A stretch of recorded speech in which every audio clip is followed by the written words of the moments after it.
ආයුබෝවන් ක්‍රිකට් වලට ආදරය කරන ඔබ සියලුම දෙනාට මේ වන විට මෙවර 2020 ලෝක කුසලානේ ශ්‍රී ලංකා කණ්ඩායම ක්‍රීඩා කරන සියලුම තරඟ අවසන් වී තිබුණා. ඒ වගේම සුපිරියට දෙනාගේ වටෙන් ශ්‍රී ලංකා කණ්ඩායමට ලෝක කුසලානේ නිවත් වීමටද මේ වන විට සිදු වී තිබෙනවා.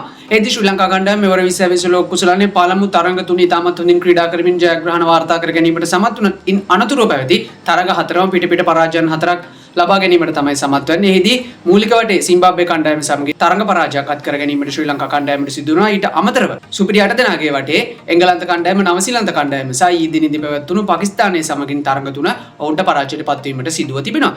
එහිදී ඊදිනේදී ශ්‍රී ලංකා කණ්ඩායම හොඳ තරගයක් ලබා දුන්නත් අවසානයේ තියුණු සටනකින් අනතුරුව පාකිස්තාන කණ්ඩායම ලකුණු 5ක තියුණු ජයග්‍රහණයක් වාර්තා කර ගැනීමට සමත් වුණා. එහිදී පවන් රත්නායක අර්ධශතකයක් වාර්තා කර ගන්නවා. ඊට අමතරව නායක දසුන් ශානක ලකුණු 76ක් වාර්තා කර ගැනීමට සමත් වුණා. කෙසේ වෙතත් ඊයේ දිනේදී ශ්‍රී ලංකා කණ්ඩායමේ දුර්වල ආරම්භය මෙම පරාජයට හේතු වූ බව තමයි බොහෝ දෙනාගේ මතය බවට පත්ව තිබුණේ. එහිදී ශ්‍රී ලංකා ක්‍රිකට් කණ්ඩායමේ ප්‍රධාන පුහුණුකරු සනත් ජයසූරිය මහතා ඉල්ලා අස්වීම නිවේදනය කොට ඇති බවට තමයි බොහෝ මාධ්‍ය වාර්තා කොට තිබෙන්නේ. එහිදී ඔහුගේ දූරකාලය එළඹෙන ජුනි මාසයේ දක්වා බලාත්මකව පැවතුනත් ඔහු මෙම ශ්‍රී ලංකා කණ්ඩායම ලැබූ දරුණු පරාජයත් සමගින් ශ්‍රී ලංකා කණ්ඩායමේ ප්‍රධාන පුහුණුකරු ධුරයෙන් ඉවත් වන බවට තමයි මේ වන විට සියලුම දෙනා වාර්තා කර තිබෙන්නේ. ඉන් අනතුරුව ශ්‍රී ලංකා කණ්ඩායමේ වේග පන්දු යවන පුහුණු උපදේශකවරයෙකු ලෙස මෙවර 2020 ලෝක කුසලානයේදී ශ්‍රී ලංකා කණ්ඩායම සමගින් හිටපු ශ්‍රී ලංකා සුපිරි වේග පන්දු යවන ක්‍රීඩක ලසිත් මාලිංග මහතාත් එම ධුරයෙන් ඉල්ලා අස්වීමට කටයුතු කර ඇති බවට තමයි මේ වන විට ශ්‍රී ලංකා ක්‍රිකට් ආයතනයේ මාධ්‍ය කමිටුව සඳහන් කොට තිබෙන්නේ. කෙසේ වෙතත් මෙම තනතුරු දෙකට පත් කරන නව නිලධාරීන් කවුරුන්ද යන වගේ තවමත් ශ්‍රී ලංකා ක්‍රිකට් ආයතනයේ නිල වශයෙන් සඳහනක් කොට නැහැ. ඉතින් මේ පිළිබඳ වගේම